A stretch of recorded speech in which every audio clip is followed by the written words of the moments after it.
Olá, incríveis pessoas da internet, tudo bem com vocês? Eu me chamo Danilo e você está aqui no Gravei na TV. Hoje um vídeo para falarmos sobre o Torrent. Lembrando que o link original para o vídeo sempre vai estar aqui na descrição. Agora, sem muita enrolação, vamos ao que interessa, né?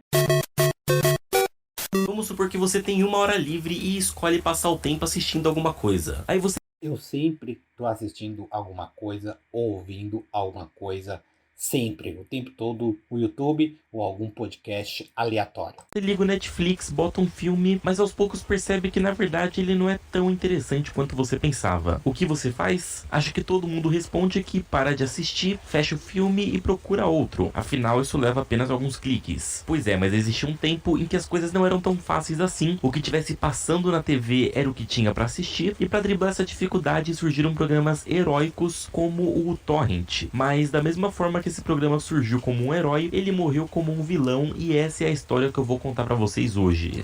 Eu acho que o Torrent, ele não tá morrendo, ele tá ressurgindo, que agora com essa demanda louca de streamings e coisas aleatórias, muito conteúdo pra gente consumir, eu acho que ele tá voltando ainda mais forte. Olá pessoas, eu sou o Pinheiro e hoje iremos falar a verdade sobre o tal sumiço do Torrent. Então antes de tudo, se você curte esse tipo de vídeo, não esqueça de deixar o like aqui embaixo, se inscrever se você for novo por aqui, comenta aí se você usava o Torrent, se você pegou essa época. E antes da gente ir pro vídeo, vamos a uma palavrinha do nosso patrocinador. Galera, vocês sabem que deixar seus dispositivos sem uma Não, vou pular o patrocinador, porque teoricamente eles não estão pagando, né? Deixa eu ver onde a gente continua. Calma aí, galera. Porque não tô pagando, é isso aí. É isso aí que acontece. 50% de desconto, beleza. Se vocês querem ver o vídeo original, vai estar lá bonitão. Para caso vocês queiram ouvir, o link aí na descrição. Tá aqui, ó. Começou aqui. Para contextualizar, vamos voltar na época em que a internet tomou o mundo, o início dos anos 2000. Nessa época, a evolução dos hardwares tinha dificuldade de acompanhar a dos softwares. Em outras palavras, isso significa que os arquivos e programas estavam surgindo com mais rapidez do que as máquinas davam conta do recado. Na prática, isso quer dizer que se você baixasse algum filme que você encontrasse em um site ou que te mandassem por e-mail, o processo poderia levar horas ou até mais de um dia inteiro, sendo otimista. Então, quais eram os quebra-galhos que o pessoal usava para conseguir baixar mais rápido, sei lá, talvez uma música? Bom, existiam alguns programas como o Napster, que surgiu em 99, ou o Emule, criado em 2001. Esses eram específicos para músicas, que são arquivos geralmente pequenos e que pesam poucos megas, e portanto são ideais para uma técnica nova que estava surgindo. Eu me lembro que na época tinha muitos torrent, tinha uns competidores, tinham também na época tinham programas só para você baixar música ou vídeos aleatórios. Tinha muita coisa naquela época, né? Hoje em dia não, tá muito mais fácil, há um clique em um aplicativo, mas naquela época a gente tinha que ficar caçando na internet. A tecnologia P2P, também chamado de método peer-to-peer, que significa rede ponto a ponto. Na computação, em um download normal, os usuários são os clientes e o servidor é quem hospeda e provém para os usuários os arquivos desejados. O programa P2P é aquele com uma arquitetura baseada na ideia de que cada usuário O bom do canal do Pinheiro é que você aprende uma coisa sobre tecnologia e aí também tem outros vídeos sobre mistérios e coisas de serial killers. Vai lá, se você não conhece, conheça o canal do Pinheiro, porque o moleque manda bem demais. Eu adoro os vídeos dele e sempre tô assistindo em dia com os vídeos dele, né? também é um servidor e ajuda a manter o sistema funcionando. Pensa assim, você está usando o programa e ao invés de você se conectar com um servidor central pertencente a alguma entidade como no modelo tradicional, você usa essa rede central apenas como ponte para se conectar a outros computadores de outras pessoas que possuem o arquivo que você estava procurando. E a partir daí, o programa puxa os dados do filme que você quer direto do computador mais próximo que havia baixado antes. Quanto mais gente baixa esse filme, mais pessoas vão virar servidores e aí outras pessoas vão poder baixar. A verdade é que esse Tecnologia, é isso. Ainda mais esse processo, esse meio de tecnologia está sempre evoluindo e se tornando melhor. conceito quebrou um baita galho durante uma década inteira. Por muito tempo, as pessoas acordavam e a primeira coisa que elas iam fazer era olhar se os arquivos que eram considerados grandes para a época já tinham sido baixados durante a madrugada. É isso mesmo, você deixava, sei lá, o jogo. Até que hoje continuam grandes arquivos, mas com a nossa internet facilitou muito. Mas naquela época, onde a gente só podia acessar a internet depois da meia-noite, Se você fosse baixar um filme de 500 megas, você tinha que dar o play e deixar lá rolando pra, ok, quando acordar no dia seguinte, vamos ver se vai estar ok.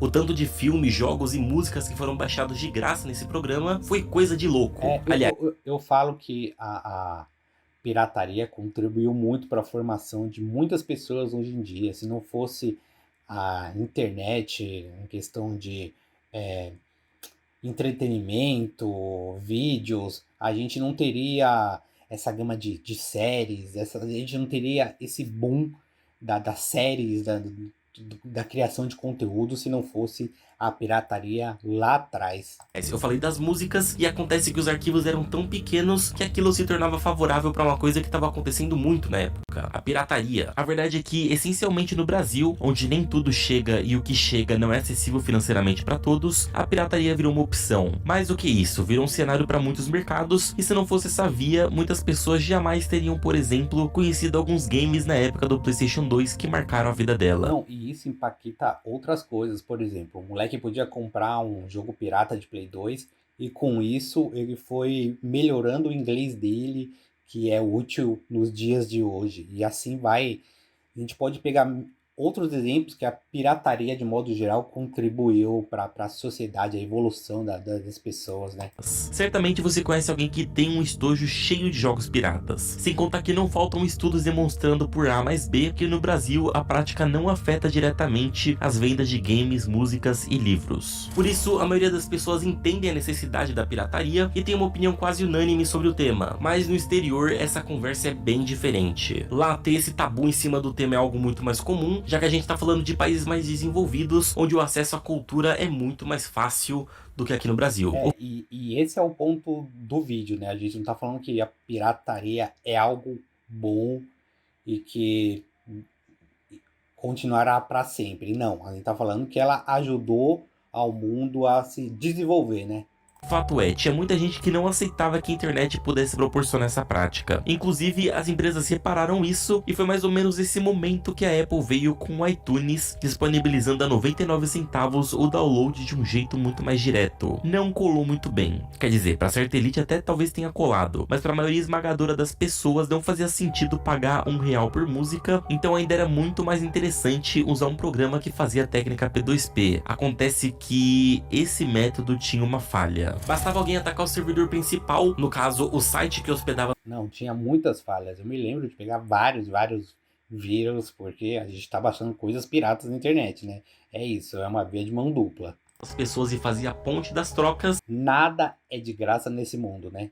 Que a brincadeira acabava. Foi exatamente aí, em 2005, que o Torrent entrou nessa briga, sendo um herói para quem defendia os downloads gratuitos. Na verdade, tudo começou quando um universitário chamado Brian Cohen criou o BitTorrent, um programa que usava uma nova técnica jamais vista antes, mas muito relacionada à tecnologia P2P. Estamos falando da tecnologia do torrenting. A ideia do BitTorrent é que agora não tinha mais essa de servidor central para conectar as pessoas. Então, as pessoas que estavam furiosas com a pirataria não tinham um núcleo para atacar. Isso porque o torrent consiste em vários semeadores de um mesmo arquivo. Imagine que você quer baixar um vídeo aqui do canal. Se aparecessem 3 pessoas que estivessem um vídeo, o processo de download consistiria em baixar simultaneamente o início do vídeo do semeador 1, o meio do vídeo do semeador 2 e o final do vídeo do semeador 3. Enquanto na técnica antiga, você baixava o arquivo inteiro de uma pessoa só, fazendo o processo ser muito mais lento. O termo usado para descrever esses semeadores é o seeder. Então, os próprios usuários deixavam seus arquivos semeando após o download para ajudar as pessoas que vão querer baixar depois. Só por curiosidade, quem usava o programa e baixava um arquivo, mas depois cancelava essa semeação, era um glitcher. Ela estava apenas se aproveitando do serviço, mas sem querer contribuir ali para que continue funcionando. Né? Malandro tem em qualquer canto aqui da internet, né? É isso aí.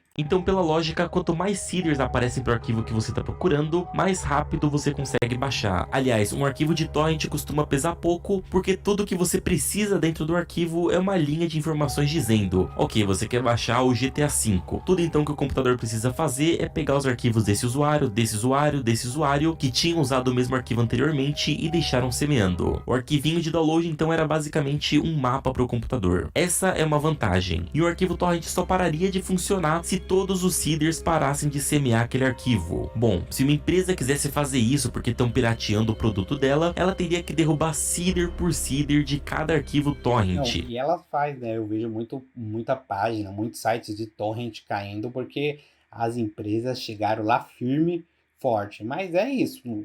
Eles caem um e levanta mais 10. E somando tudo, o número chegava na casa de milhões quando se tratava, por exemplo, de algum episódio novo de alguma série famosa. Isso revolucionou a forma de baixar as coisas da internet, agora passava a ser absurdamente mais rápido de fazer downloads gratuitos. Pensa só, várias pessoas que cresceram na época dos vinis e dos disquetes, agora estavam encarando a digitalização disso tudo, e antes mesmo do YouTube existir, os programas de torrent eram a tecnologia para isso. Na verdade, chegou um ponto que ficou claro que era esse o caminho, e foi aí que em 2004 um programador sueco que havia feito parte do desenvolvimento do BitTorrent, chamado Ludwig Stridius, decidiu dar um passo além. E se o BitTorrent fosse um programa mais leve e mais eficiente? Nascia Aí sempre tem como melhorar. Internet, ferramentas, páginas, aplicativos, sempre tem como ficar melhor. então, depois de muitos ajustes, o uTorrent. Em pouco menos de um ano, ele já indicava que seria um fenômeno, tanto que os donos do BitTorrent resolveram comprar o torrent, e foi uma tacada de mestre porque lá para 2009 ele explodiu e se consolidou. Nessa época, mais da metade dos downloads da internet eram feitos pelo torrent, e ele havia virado um monopólio e não havia espaço para outro programa como ele, tanto que os donos do programa fizeram muito dinheiro só pelo tráfego no site de download. Tudo ia muito bem até que certo ponto as pessoas deixaram de usar e ninguém mais ouvia falar em uTorrent. Mas não foi um desaparecimento gradual, ele se foi do dia para noite de uma maneira bem repentina, o que nos leva ao questionamento: qual a história por trás disso? E a resposta é que foi uma junção de coisas.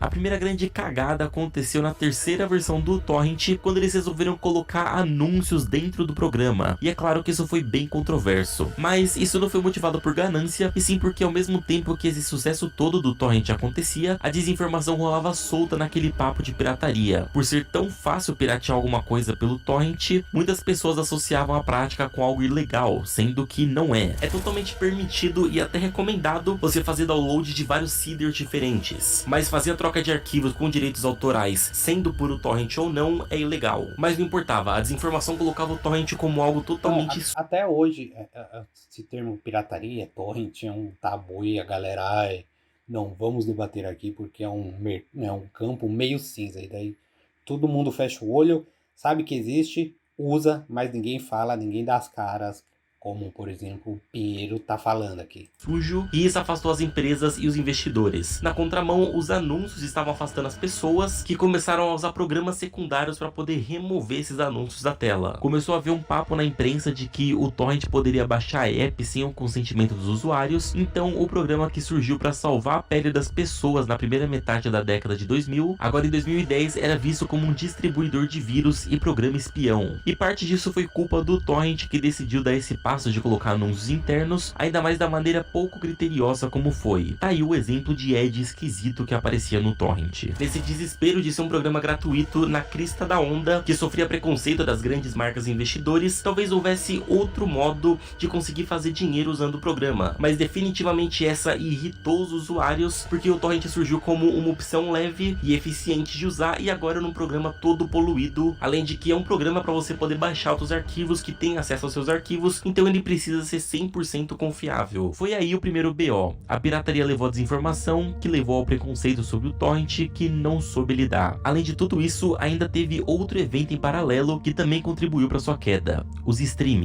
Os streams chegaram forte aí, deu uma queda drástica ao torrent, mas agora eu tô sentindo que eles tá voltando, porque, é tanto streaming, isso aqui é 4, mas existe mais uma infinidade de streams. Você quer assistir filme polonês, é um stream diferente. Você quer assistir uma série específica em outro stream. E daí, não tem como. A gente não vai pagar, sei lá, se cada stream aqui cobrar uma média de R$50, já é R$100, né? Que você, já é R$200 que você paga no 4 streamings. Imagina as outras coisinhas, tipo Spotify, PS Plus. É impossível, galera. Não é à toa que agora tá voltando com tudo.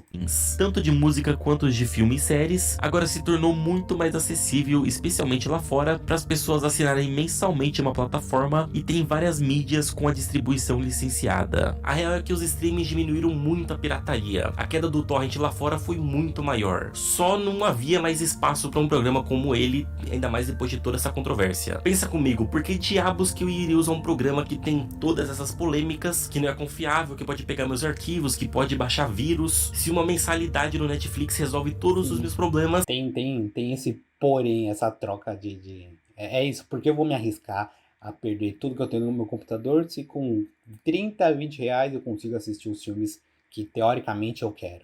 E até o meu parente mais leigo em computação consegue usar sem nenhum risco. Ah, e lembra quando eu falei que talvez houvesse outras vias para monetizar o programa? Bom, em 2015 descobriram que foi meio que isso que os proprietários do torrent estavam fazendo. Primeiro, os usuários perceberam que quando aberto, o programa estava puxando muito mais processamento da CPU do que o normal. Investigando mais a fundo, veio a público em inúmeros sites a verdade. O torrent passou a baixar um programa que ficava em segundo plano minerando criptomoedas pela máquina do usuário. Sempre tem, né? Sempre tem a paradinha da criptomoeda ali por trás. Ah, vamos lançar um jogo. Mas ali por trás ele tá minerando um bitcoinzinho e você não sabe. E eles vestiram a camisa de vilão da história mesmo. As pessoas que ainda usavam o torrent juravam que nunca mais voltariam a abri-lo. E foi aí que a queda do torrent se concretizou. É o caso onde uma empresa não conseguiu lidar com as mudanças que o tempo exigiu. Isso porque, além das adaptações que eles fizeram, eles não souberam reparar os próprios erros. Hoje o torrent ainda tenta se reerguer, mas sem muito sucesso, até porque hoje em dia, se você vai baixar alguma coisa via torrent, a chance dela ser ilegal é muito alta. Recentemente... Não, é totalmente alta. É alta. Eu já vi casos na internet das pessoas baixando via torrent. Usuários de torrent no Brasil voltam a receber notificações extrajudiciais. Então, galera, se vocês baixam aí, tomem cuidado. Logo, logo a Receita Federal aí bate na sua porta e vai te cobrar alguma coisa. E no Brasil, alguns usuários começaram a receber até notificações extrajudiciais por estar usando o programa. E pensar que tudo isso começou como um salvador da pátria que veio para revolucionar a internet e hoje terminou como o que não deve ser nomeado. Você quer se tornar um programador, tendo 4 cursos com várias videoaulas, ensinando desde o básico até... Excelente vídeo mesmo. E é isso, galera, este é o vídeo de hoje. Muito legal esse vídeo porque muita gente da internet é tabu, não pode falar de coisas que é um lugar cinza, e daí a galera fica com medo de comentar ou falar sobre pirataria na internet. E eu vou falar, conheço bastante gente aí que paga de criador de conteúdo na internet, influencer de cinema, mas tá aí, ó, baixando o filmezinho pra assistir, dando aquele louco que foi na pré-estreia do filme. Internet, galera, internet. Muito obrigado por assistir até o final. O link do vídeo original, galera, vai estar aqui embaixo. E a gente se vê semana que vem neste humilde e pequeno canalzinho. Valeu demais, hein, povo?